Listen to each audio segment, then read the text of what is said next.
Magandang araw sa inyo. It's another engineering lecture para sa Introduction to Robotics at ang topic natin ngayon ay Industrial Robots and their Applications. So, ano ba ang industrial robot?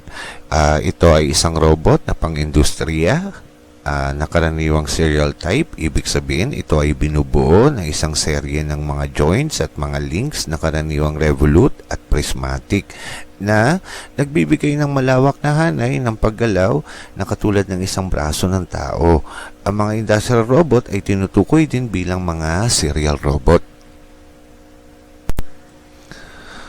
So, kaya siya tinawag na serial robot kasi ito ay composition ng mga joints at saka links. So, ang tawag natin dito sa mga bakal na yan, okay, ay mga links ng robot. Tapos, yung nagkukonekta naman dyan sa mga links na yan, okay, which is ito mga yan at saka ito, yan ay mga joints, okay? Kaya siya tinawag na serial robot kasi it is a combination ng mga connection ng mga links at saka joints. Okay? Ngayon naman ay talakayin natin ang robot subsystem. Ang robotic system ay karaniwang binubuo ng tatlong subsystem. Ito ay motion subsystem, recognition subsystem, at control subsystem. So, talakayin natin ang unang subsystem which is the motion subsystem. Ang motion subsystem ay ang physical na struktura ng robot na nagsasagawa ng desired na paggalaw ng robot arm. Ibig sabihin, itong subsystem na itong responsible kung paano gagalaw ang isang robot. So, ang unang parts nito ay ang manipulator. Ang robot manipulator ay isang physical na struktura na binubuo ng mga links at joints na konektado in series. Ang mga joints ay tinutukoy bilang revolute at prismatic joints sa robotics at mekanismo. Ibig sabihin ng revolute, pwedeng umikot ang galaw nito at prismatic naman pwedeng pausad o paatras ang galaw nito. So may tatlong bahagi ang robot manipulator. Ito ay braso o arm, pulso o wrist at kamay o hand. Ang gripper o end effector ay parang isang kamay na humahawak sa isang bagay. So, ang tawag natin sa pinakakamay ng robot ay gripper o end effector. Ang robot arm ang naglalagay ng isang bagay sa 3-dimensional space habang ang wrist nito ang nag-o-orient dito. Okay? Now, let us discuss end effector. Ang end effector ay ang bahaging nakakabit sa dulo ng isang robot manipulator at ito ay katumbas ng isang kamay ng tao. So, maaaring isang mechanical na kamay o mga special na tool tulad ng welding electrodes o painting brushes ang end effector. So, ginagamit ito upang manipulahin ang mga bagay o magsagawa ng mga partikular na gawain. Ang end effector ay isang mas generic na termino na ginagamit upang tukuyin kung ano ang naka-attach sa dulo ng isang robot manipulator. Okay? So, ibig sabihin, ang tawag natin dun sa pinaka-robot hand, ang term na ginagamit natin ay end effector. Okay? So, yun yung term na ginagamit. Ang tawag dun sa robot hand ay end effector. Now, talakayin naman natin ang actuator. Ang mga actuator ay nagpo-produce ng paggalaw sa mga links ng manipulator at end effector ng robot. Ang mga actuator ay inuuri bilang pneumatic, hydraulic o electric batay sa kanilang prinsipyo ng pagpapatakbo. Ang isang dikuryenteng motor na konektado sa motion transmission ay tinuturing isang actuator. Ang isang pneumatic o hydraulic system na maaaring direktang magbigay ng mga movement sa mga links ng robot at mga end effector nito ay tinuturing din na isang actuator. So, ibig sabihin ng actuator ang nagpapagalaw sa manipulator mo. Okay? Now, talakayin naman natin ang transmission. Ito ang mga elementong nagtatransmit ng paggalaw mula sa mga dikuryenteng motor at pneumatic o hydraulic actuator patungo sa mga links ng manipulator. So, pangunahing ginagamit ang mga gears para bumagal ang bilis ng dikuryenteng motor. Ang mga dikuryenteng motor ay mahusay sa mas mabilis na paggalaw, ngunit ang mga links ng robot ay gumagalaw ng mas mabagal. Ngayon naman ay talakayin natin yung bumubuo sa isang transmission system. So, ang mga transmission elements, ang una na dito ay ang belt and chain drives. Ang mga belt drive, particular na ang synchronous belt, ay karaniwang ginagamit sa robotics. Ang mga belt drive ay may maikling lifespan dahil ito ay umaasa sa belt tension para sa grip sa pulley. Ang mga chain ay mas mura kesa sa mga belt drive at gear at mas mataas ang load capacity nito at mas mahaba ang lifespan nito. So dito, ang difference ng belt drive sa mga chain, mostly ginagamit ang belt drives kahit short ang lifespan nito dahil na-maintain nito yung tension, okay, kasi gawa siya sa goma. So hindi katulad ng chain, okay, kahit mahabang lifespan nito, hindi niya na-maintain yung tension niya kasi lumuluwag siya. Okay, kaya mostly kapag nagdi-design ng mga robot, ang ginagamit pa rin nila ay mga belt drives dahil sa tension. Okay? Ang isa pang part ng transmission system natin ay gears. So, lahat ng mechanical na transmission ay may mga gear. Ang mga gear ay pangmatagalan at paasahan. Ang backlash lang nito ay dapat na maingat ang pagdidisenyo nito. Sa isang pares ng dalawang gear, ang mas maliit na gear ay tinatawag na pinion at ang mas malaking gear naman ay tinatawag na gear. So, ang mga example ng gear natin ay spar gears, helical gears, straight bevel, spiral bevel, worm, at saka rack and pinion. Okay? Now, pag-aralan naman natin ang gear calculation. Okay? So, mahalaga ito para ma-design natin yung tamang paggalaw ng ating mga robot manipulator. So, ang formula, okay, omega G is equal to N times ng omega sub P. So, ang omega sub G, ang tawag natin doon ay yung speed ng larger gear. At ang unit doon ay RPM o revolution per minute. Tapos, ang N naman natin, that is the gear ratio. Okay? Na ang formula nun ay N sub P over N sub G. So, ang N sub P natin, yun yung number of teeth ng smaller gear or pinion. Tapos, ang N sub G naman natin, yun naman ang number of teeth ng mga larger gear natin. Okay? So, ang omega sub P naman natin, yun ang speed ng smaller gear o pinion, which is, ang unit dapat nun ay naka-revolution per minute. So, ito yung mga formulang gagamitin natin para sa pag-solve ng mga bilis ng paggalaw ng mga smaller gear at saka larger gear. Okay? Okay, let's have an example para maintindihan nyo kung paano ginagamit yung pinaka-formulang nakita nyo kanina. So, sa example number 1, assume a pair of spar gears shown in the figure below has 20 and 100 teeth respectively. So, if the smaller gear or the pinion rotates at 200 RPM, revolution per minute, calculate the speed of the larger gear or gear. Okay, so dito, pinapahanap sa atin yung bilis ng pag-ikot ng pinaka-larger gear o ng gear natin. So, given tayo, okay, ng number of teeth ng smaller gear, which is 20. Tapos, given din tayo ng number of teeth ng larger gear natin, which is 100. At ang bilis naman ng pag-ikot ng pinion ng smaller gear ay 200 RPM. So, ito yung omega sub P natin. Yan yung 200 RPM. Tapos, ito naman, yan yung N sub P natin. Okay, yung number of teeth ng smaller gear. Tapos, ito naman, yan naman yung N sub G natin. Okay, which is the number of teeth ng pinaka-larger gear. Okay, so, ang pinapahanap dito ay yung pinakabilis ng larger gear natin, which is omega sub G. Okay. Okay? Okay, let us solve this problem. So, ang given sa atin ay yung number of teeth ng smaller gear o ng pinion, which is 20. Tapos, given din tayo ng number of teeth ng larger gear, which is 100.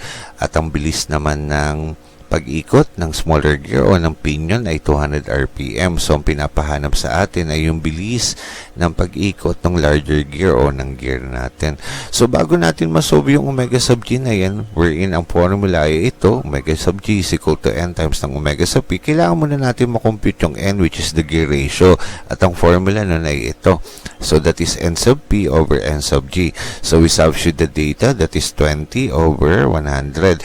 So, kapag kinuha mo yung pinaka-fractional part nito, okay, that is equal to 1 over 5. Okay, ang ibig sabihin yan, sa bawat galaw ng isang ngipin ng smaller gear mo, 5 ngipin ng larger gear mo ang gumagalaw. Okay, yun ang ibig sabihin nun. So, ang 1 over 5, equivalent sa decimal, which is equal to 0.2. Okay, so pwede na natin ngayon magamit yung pinaka-formula. So, that is omega sub g is equal to n times omega sub p. So, that is 0.2 times ng 200 RPM, and you will get a value which is 40 RPM. Okay? Ngayon naman ay talakayin natin ang link mechanism.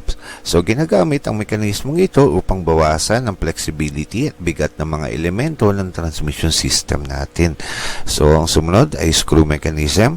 Ang mekanismong ito ay gumagamit ng mga ball screw at bar upang mag-transmit ng motion. Ang isang serya ng mga link sa pangkalahatan ay rigid o matigas, kasama ng mga joints na nagpapahintulot sa mga paggalaw sa pagitan ng alinmang dalawang link na bumubuo ng isang mekanismo. Now, pag-aralan natin ang screw transmission calculation. So, ito, kaya natin ito pinag-aaralan para makalkula natin kung gaano kalaki ang pwedeng igalaw ng ating robot manipulator. Okay? Kasi ang mga revolute joints, ang bumubuo dito ay mga screw. Okay? Para magawa niya yung movement na yun. So, ang formula ay x is equal to L theta. Ang x natin, yan yung displacement ng nut for number of rotation of the screw. At ang unit dapat nun ay naka-millimeter. Tapos, ang L naman natin, that is the lead of the screw.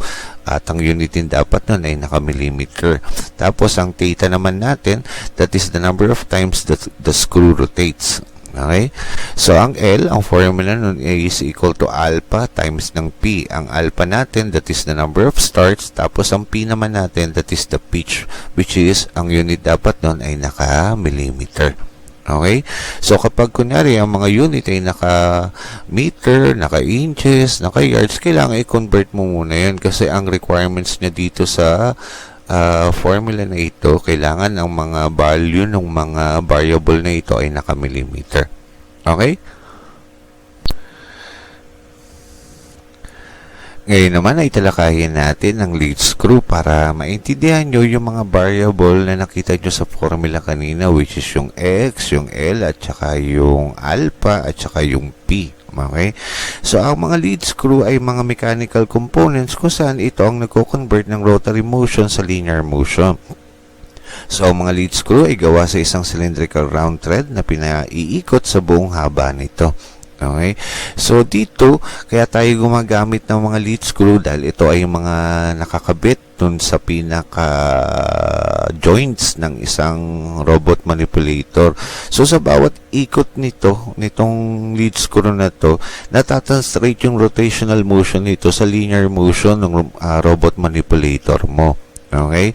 So, para maintindihan mo yung mga variable, ang tawag natin dun sa thickness ng isang thread ay pitch. Okay? Yun ang pitch. At ang unit nyon ay naka-millimeter. Okay? Kasi maliit lang yung pinaka-distansya nun. Okay? O nun yung thickness nun. Kaya naka-millimeter ang sukat dapat niya. Tapos, ang L naman, okay, let us say, double start yung lead screw natin, 2 beses umikot yung tornilyo. So, ibig sabihin ng na-cover nun ay 2 pitch. Okay? So, ibig sabihin, ang L natin, yan yung pinaka-linear distance na nagalaw ng robot manipulator mo. So, sa pag-ikot ng tornilyo na to, let us say ito yung robot arm mo, okay? So, ito naman, okay, mula doon sa starting point, let us say ito ay gumalaw, okay, from that point papunta dito sa point na to. So, ito yung pinaka-distansya, okay, mula doon sa starting point up to that point ay yung L natin. Okay, so ibig sabihin sa dalawang ikot nito, okay, ang na-translate nun sa linear motion mo na distansya doon sa robot manipulator mo ay from this point up to that point. So ang tawag natin doon sa variable na yon ay L. Okay?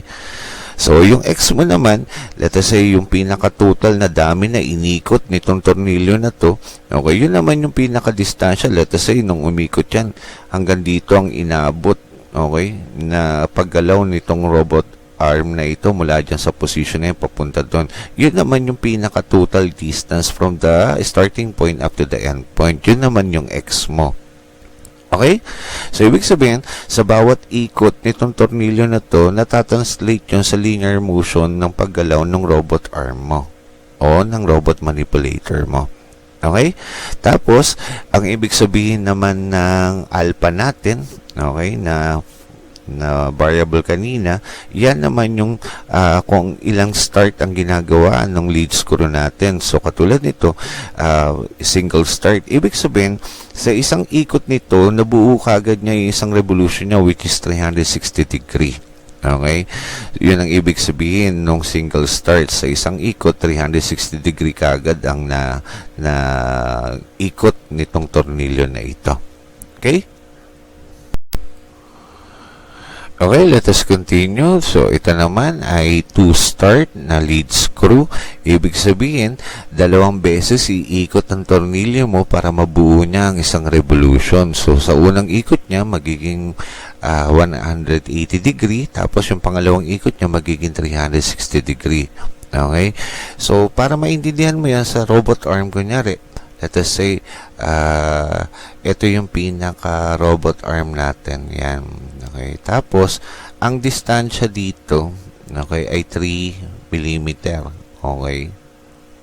So, kapag gumamit ka ng 2-start lead screw, so sa unang ikot niya, 180 degrees. So, ibig sabihin, kalahati nito ang distansyang makocover ng paggalaw ng robot arm mo. So, magiging 1.5 mm lang ang igagalaw niya.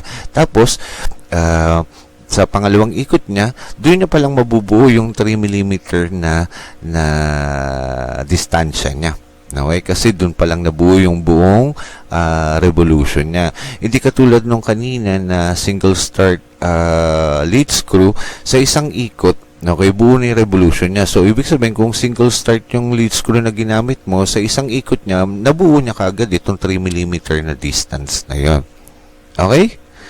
So, kapag for start lead screw naman ang ginamit mo, i-divide mo lang yung 360 degree to 4 and that will give you 90 degrees. So, ibig sabihin, 4 na beses iikot yung tornilyo bago niya mabuo yung isang revolution niya. So, ibig sabihin, sa unang ikot, 90 degree, tapos sa pangalawang ikot, 180 degree, tapos sa pangatlong ikot, 270 degree, tapos the last na ikot niya, that will be 360 degree. Okay? So, dito, yung 3 mo, i-divide mo by 4, that will give you 0.75. So, ibig sabihin, sa unang ikot, ang pinaka-distansyang matatravel lang nitong robot arm mo ay 0.75 mm. Tapos, sa pangalawang ikot niya, that will give you 1.5, okay, millimeter. Tapos, yung sumunod na ikot niya, which is the pangatlong ikot, magiging 1.75 mm naman ang ikot nito. Okay? Na distansya na makukover niya. Tapos sa pang-apat na ikot, dun pa lang niya makukover yung pinaka 3 mm na distance niya. Okay? Yun ang ibig sabihin ng 4-start lead screw. Okay? Hindi niya basta-basta kagad mabubuo yung pinaka-distansya. Paudlot-udlot yung pinaka-galaw niya. Depende dun sa pag-ikot ng tornilyo na yon. Okay? Okay, let's have an example para maintindihan nyo kung paano gamitin yung formulang pinag-aralan natin kanina. So, sa example number 1, for the figure shown below, a screw mechanism for the transmission of motion from the motor to link 4 via link 3 if the nut on the link 3 has to be translated by 50 mm while moving on the screw of 5 mm pitch. So, calculate how many times the screw should be turned if the mechanism uses single start screw. Okay, so dito tayo titingin sa diagram na ito.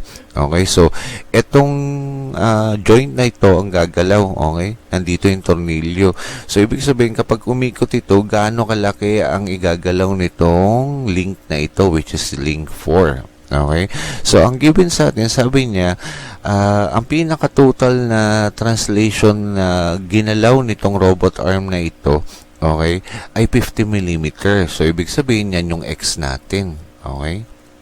Tapos, sabi niya, kapag daw ang pinaka-thickness ng screw o yung pinaka-pitch ng screw, ang laki daw nun ay 5 mm. So, ibig sabihin, ito si P. Okay? So, ang tinatanong sa atin, ilang beses dapat umikot itong tornilyo na nakakabit dito sa joint na ito para ma-achieve niya yung 50 mm na distansya na yun. Okay? So, ibig sabihin, ang hinahanap sa atin dito ay si theta. Okay? Yan yung ilang beses iikot itong screw na ito. Tapos sabi niya, yung lead screw daw natin na yun ay gumagamit ng single start screw. So, yan yung alpha natin. So, ibig sabihin, dahil single start siya, ang alpha natin ay equal sa 1. Okay? So, ang pinapahanap dito sa problem na ito ay theta at given tayo ng x, ng p, at saka ng alpha. Okay? Okay, let us solve this problem. So, ang given sa atin ay yung x, which is 50 mm, yung pitch ng lead screw, that is 5 mm, at ang alpha natin is equal to 1 kasi single start siya. So, ang pinapahanap ay si theta. Okay? So, dahil ang formula natin ay para makuha yung theta ay x is equal to L theta, kailangan muna natin makuha yung L, which is the lead. So, ang formula ng lead ay alpha times ng P. So, ang alpha natin, that is 1. Tapos, ang P naman natin is 5 mm. So, 1 times 5, that will give you 5 mm. So, since theta, ang hinahanap natin, you divide both sides by L para makuha mo yung pinaka-formula ng theta, which is x over L. Okay? So, ang x natin, that's 50 mm over the L, which is the lead, which is 5 mm. So, yung millimeter will cancel out. So, 50 over 5, that will give you 10. Okay? So, ibig sabihin, 10 beses kailangan umikot yung tornilyo dito sa joint na ito para ma-achieve niya yung pinaka-linear distance na 50 mm. Yun ang ibig sabihin nitong problem na ito. Okay? Ngayon naman ay talakayin natin yung isa pang robot subsystem, which is the recognition subsystem. Ang recognition subsystem ay nangungulekta ng impormasyon tungkol sa robot, mga bagay at kapaligiran na ginagalawan nito.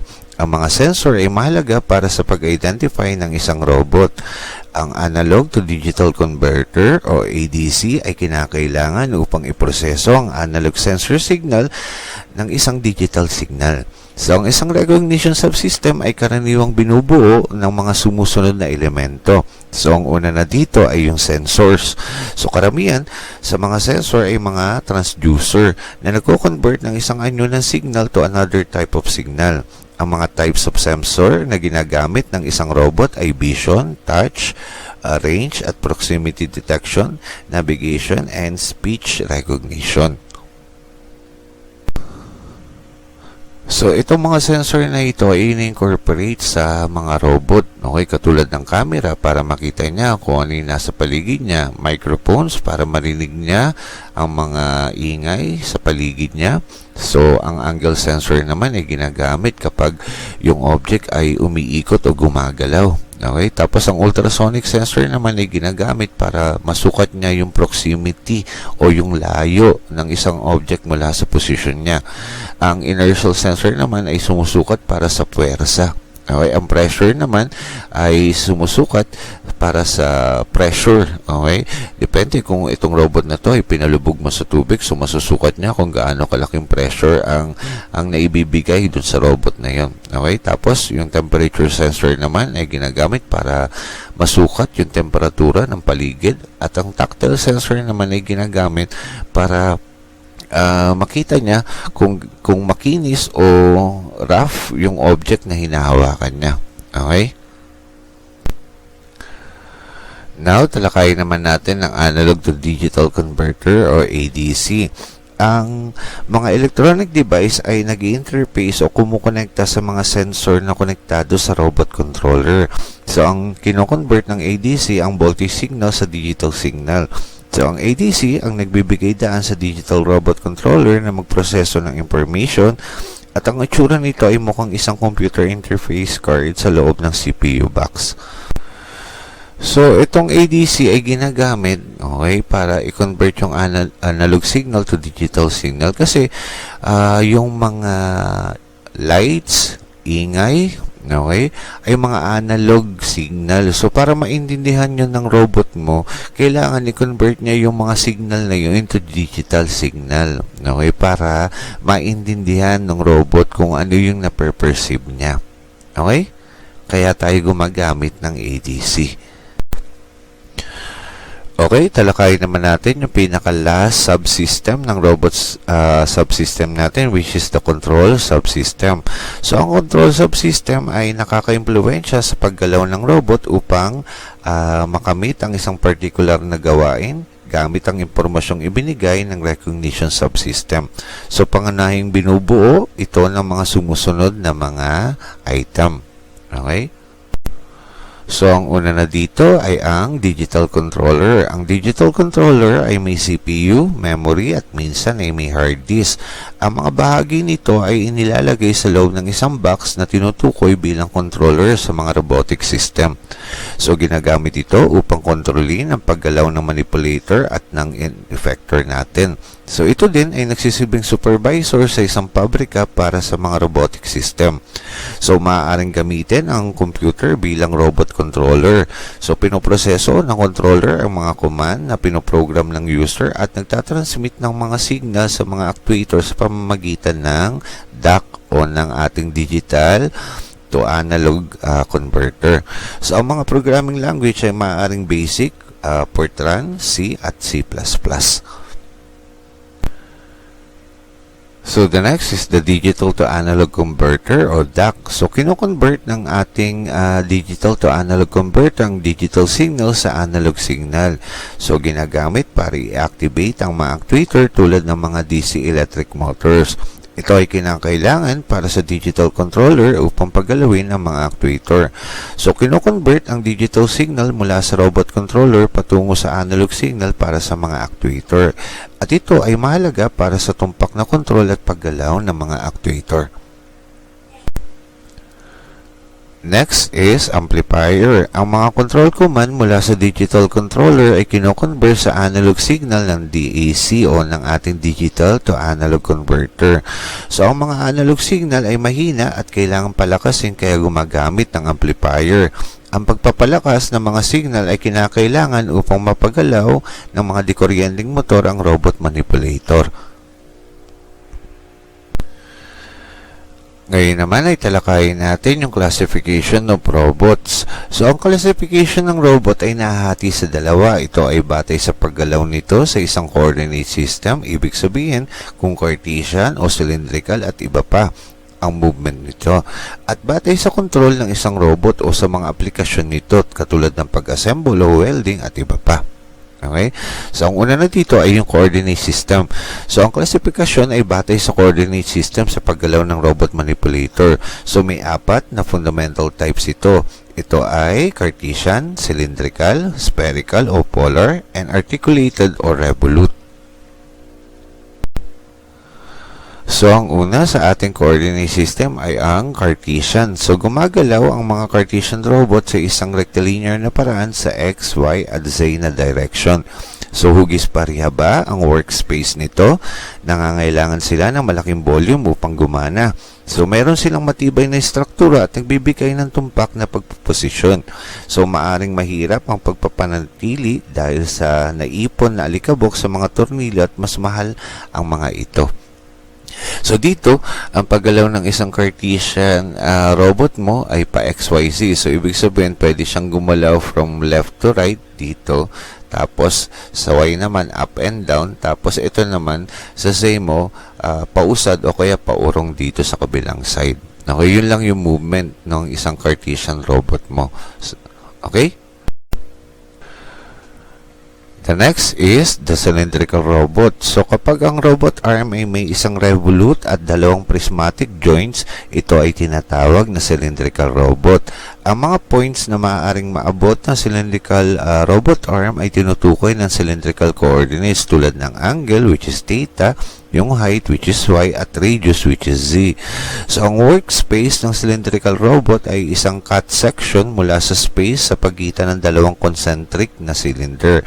So ang ganitong uri ng robot ay kapaki-pakinabang para sa mga gawaing nangangailangan ng pag-abot sa maliliit na butas o pagtatrabaho sa mga cylindrical surfaces tulad ng mga welding pipe.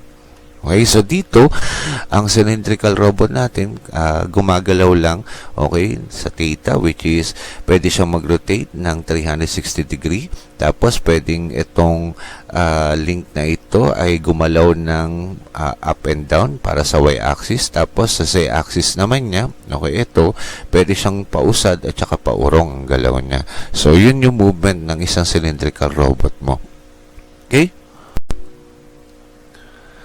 The next is the spherical o polar robot. Ang robot arm ay maaaring magbago ng konfigurasyon gamit ang dalawang revolute joint at isang prismatic joint. So, ang pangalawang prismatic joint dito ay pinapalitan ng revolute joint na pinapaikot ng 90 degree. So, inilalarawan ang posisyon ng robot arm gamit ang spherical coordinates which is theta, P at saka Z.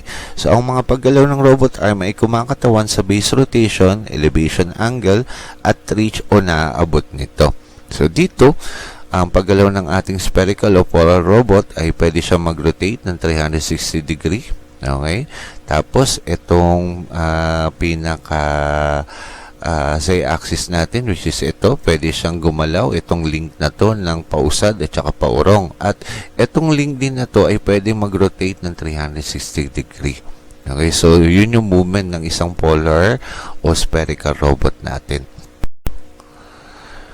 So lastly, sa ating coordinate system ay yung articulated or revolute robot. Ang isang robot arm na may mga link na konektado sa pamamagitan ng revolute joints lamang ay tinatawag na articulated or revolute jointed arm. So may sphere na workspace ito. Medyo simple ang paggawa nito at pag-maintain sa mga actuator na direktang nakakabit sa rotary gear o belt nito. So dito, ang paggalaw ng ating articulator o revolute na robot, pwede siyang mag-rotate ng 360 degree. Tapos itong link na ito ay pwedeng gumalaw, okay, ng 180 degree. Tapos itong link din na to ay pwedeng gumalaw ng 180 degree din. Okay, so ganun gumalaw itong articulated o revolute robot na ito. Ngayon naman ay talakayin natin yung actuation system. So ang mga robot ay pinapatakbo ng electric power o fluid power. Kasama sa fluid power ang pneumatics at hydraulics. So ang electric drive ang pinakakaraniwan sa iba't ibang uri ng mga robot. So ang mga pneumatic robot ay ginagamit para sa magaang na gawain at hindi angkop ang mga ito para sa mabibigat na gawain. So ang mga hydraulic na robot ay ginagamit para sa mga aplikasyon ng mga mabibigat na gawain. Ngayon naman ay talakayin natin ang control methods. Okay, ang control ay nahahati sa dalawang kategory. Ang isa ay motion control strategy. Ibig sabihin kung ang isang robot ay servo-controlled o hindi. Ang isa pa ay kung paano nakakamit ang landas ng paggalaw o motion path. Ibig sabihin, punto sa punto o point to point ba o tuloy-tuloy o continuous ba ito. So, pag-aralan natin ang isang control method which is the servo o non-servo control. Ang mga robot ay maaaring servo-controlled o closed loop o non-servo control o open loop. Ang buong servo control ay kinakailangan para sa digital o microprocessor control upang magawa ang mga komplikadong gawain. So, ang servo control ay kinabibilangan ng pagpapadala ng mga command sa arm drive, pagsubaybay sa paggalaw para sa displacement at velocity, at paggamit ng error feedback para sa mga karagdagang command. So, karamihan sa mga electric at hydraulic robot ay servo-controlled, habang ang mga pneumatic robot naman ay karaniwang non-servo-controlled. So, ang non-servo control ay sapat para sa light load at position control. Ngunit, hindi para sa velocity, acceleration, torque, heavy load o complex movement. So, ang mga robot na pang-industry ngayon ay halos kinokontrol ng servo at nangangailangan ng kaalaman sa iba't ibang theory ng control tulad ng PD, PI, PID, fuzzy, neural network at iba pa. So, ang motion control naman, ang point-to-point o PTP motion control ay kinabibilangan ng robot arm na direktang gumagalaw mula sa isang point to another point. So, ibig sabihin, ang paggalaw nito ay paudlot-udlot. So, ang tiyak na landas na tinatahak sa pagitan ng mga point ay maaaring may kasamang kombinasyon ng mga paggalaw ng robot arm upang mabawasan ang oras ng paglalakbay. Ibig sabihin, madali ang paglipat ng robot arm sa bawat position na ginagalawan nito dahil point-to-point ang galaw niya. So, ang control ng PTP ay karaniwang ginagamit sa pag-assemble, sa palletizing at machine tool katulad ng loading and unloading application. So, talakayin naman natin ngayon ang robot programming. Ang mga robot na pang-industry ay maaaring i-program gamit ang online o offline na mga pamamaraan. Ang mga online na pamamaraan ay direktang ginagawa kaagad ng isang robot kapag ito ay na-program na. Ibig sabihin, kung ano yung uploaded program niya, gagawin niya kaagad ito kahit may iba pa siyang ginagawa. So, ang offline na programming naman ng robot ay tuloy-tuloy ang pagtatrabaho nito habang inihahanda ang isang bagong task program sa terminal ng computer gamit ang robot programming language. So, ibig sabihin, bago niya gawin ang bagong program, kailangan i-reset muna siya. Okay? So, pag-aralan naman natin yung mga industrial application ng ating mga industrial robot. So, ang mga serial robot ay karaniwang ginagamit sa mga industriya para sa mga gawain tulad ng welding, assembling at machining. Ang mga robot ay dinisenyo para sa mga partikular na gawain at maaaring uriin batay sa kanilang mga function tulad ng mga welding robot o assembly robot. Ang mga industrial robot ay dinisenyo para sa mabibigat na tungkulin o gawain. So, isa sa mga industrial application ng ating mga robot ay material handling. So, binubuhat ng mga robot na ito ang materials from one place to another. So, ginagamit ang gripper upang mabuhat ang mga bagay-bagay. Kasama sa mga pangunahing aplikasyon ang paglo-load at pagbabawas ng mga bagay. Ang point-to-point na control ay kinakailangan para sa mga type ng robot na ito. So, the next application is processing. So, gumagamit ang robot ng tool tulad ng isang electrode imbis na gripper upang maisagawa ang ilang gawain sa pagproseso tulad ng welding. So, ang isang processing application ay welding. So, ang welding ay isang proseso ng pagmamanufacture na pinagdudugtong ang dalawang piraso ng metal sa pamamagitan ng pagpapainit at pagsasanib nito. So, ang mga robotic welding na operation ay kinabibilangan ng mga thermal na proseso na nagtutunaw o nagsasama ng mga metal. So, dalawang uri ng welding operation ang ginagawa ng mga robot na ito. Ito ay spot welding at arc welding. So, ang spot welding, ang electric current ay dumadaloy sa base metal at sila ay hinihinang gamit ang welding rod upang magdugtong ang dalawang bakal. So, the next is arc welding. So, sa arc welding naman, ang electric current ay dumadaloy sa base metal upang ito ay matunaw at magdugtong ang dalawang bakal. So, the next is spray painting. Ang spray painting ay isang paraan ng pagproseso na ginagamit sa mga industriya ng manufacturing. Ang mga solvent na materyales na ginagamit sa spray painting ay nakakalason kaya naangkop ang mga robot na ito sa trabahong ganito para maiwasang magkasakit kung tao ang gagawa ng ganitong trabaho. So, ang spray painting ay isa sa mga unang application ng industrial robot. So, sinusundan ng mga robot ang mga nakaprogram na path nito upang maglapat ng pintura sa mga partikular na bahagi ng isang bagay. So, the next application is machining. Ang machining ay isang uri ng proseso ng manufacturing. So, 5 pangunahing uri ng machine tool para sa machining ay drilling machine, lathe o turning machine, milling machine, shaper at grinder. Ang pagbabarera na lamang ang matagumpay na ginagawa gamit ang mga robot na ito usually sa mga aircraft industry. So ginagamit din ang mga robot para sa pagdeburring ng mga metal. So ang una sa machining na application ay drilling. So ang gripper ng robot ay may hawak na portable drill. So ginagabayan ang pagdrill mula sa pagbutas nito. Nagsasagawa ng fixed drill cycle sa bawat butas. Ibig sabihin, paulit-ulit itong magbubutas sa nakaprogram na lokasyon na bubutasin nito. Okay?